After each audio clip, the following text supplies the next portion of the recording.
after you getting your graduation, like you got into straight into real estate, you started straight up. Is No, that actually, I got into like I said, once I got out of college, my first opportunity, I got into the banking and financing yeah. industry. That was like my first shot. That made sense to me in a sense that I figured that if I can understand how money work and get into Mhm.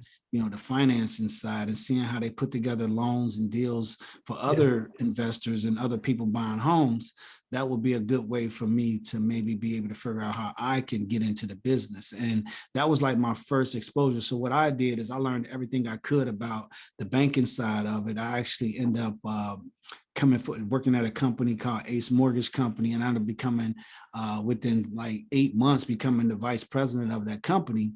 And Right. and we built a nice little legacy together during that time, being one of the first minority owned mortgage lenders Yeah. in the tri-state in our area at that time. So that was one of my first achievements. And then in 2000, I think it was in 2001, I started Mactone Investments. Mhm. And then that was like my first start of saying, okay, I'm about to try to start investing in real estate. The problem is I still didn't have a lot of cash flow. I didn't have a lot of money. So I had to figure out another way. So that's when I first, got my first mentoring and coaching, where I went to a Yeah. program that kind of gave me the foundational stuff on the investment side, and then coupled with me understanding how the money worked, it just kind of meshed really well. And it was like, okay, I get it. And so I realized, some of the keys to actually being able to really enter into real estate investment. And one of the things that I realized immediately is that, you don't need a whole lot of money and stuff like that to invest in real estate, but you do Mhm. have to be creative, and you have to be willing Yeah. to put together creative deals, and one of the first lessons that I learned is that in the business of negotiation, negotiation is everything in real estate.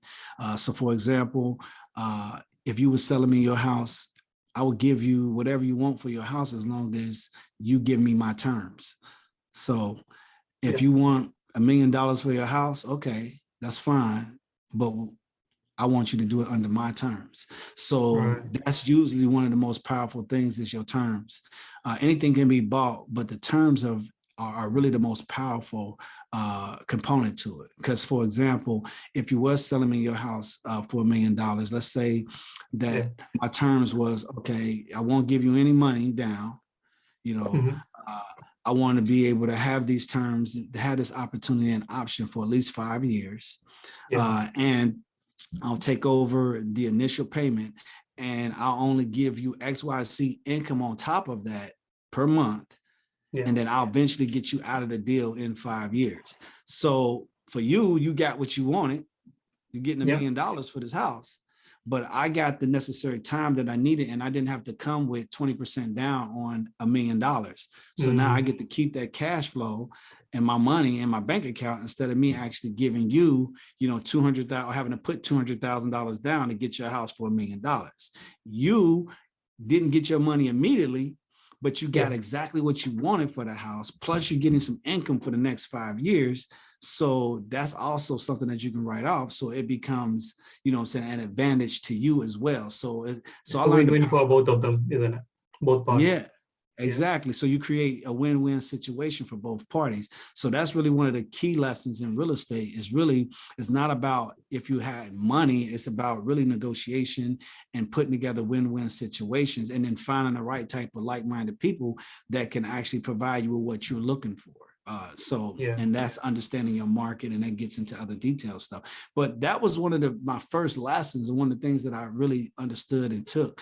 The other thing is that I learned when I first started off is the power of mentoring.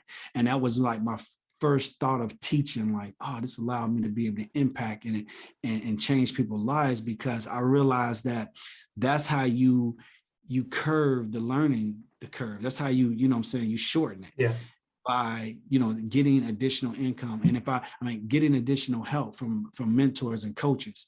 And if I could have went back and did it differently, I probably would have got, instead of just having a couple of coaches early on, I would have had, as many as I could find, and all aspects of things that I enjoyed and that I wanted to do, or that I end up doing maybe eventually. I would have just went and got the people that I needed, whatever they wanted to pay for it. I would have did it, because when I look at going to college for all those 4 or 5 years, I didn't even finish in special education what I really set out to do. So I didn't even get a degree. And then when I got my degree in, I can use it for different things, but it really was just a degree, so to speak. It was just to get out of college. It wasn't really anything significant.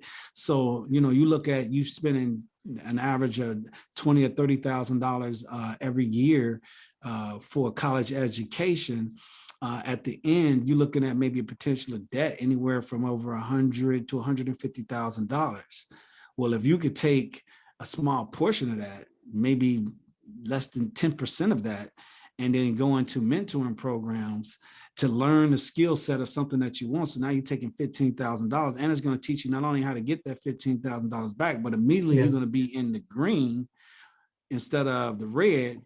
It becomes like a win-win situation and a no-brainer. But a lot of people don't see it like that. They've still been trained. Go to college. They think it's an expense, isn't it? They think it's an expense, and they know have the confidence on themselves. So thinking about, I can do something better. Oh, it's working for him, but I can't do that. But this is a different route, like a go get a degree, and there is a secure job is waiting for me. They think it's the job is waiting for them, but when you actually do in real life, then you realize getting in the job market is not easy as you think. Exactly, because most people never really go into the field that they get their degree in.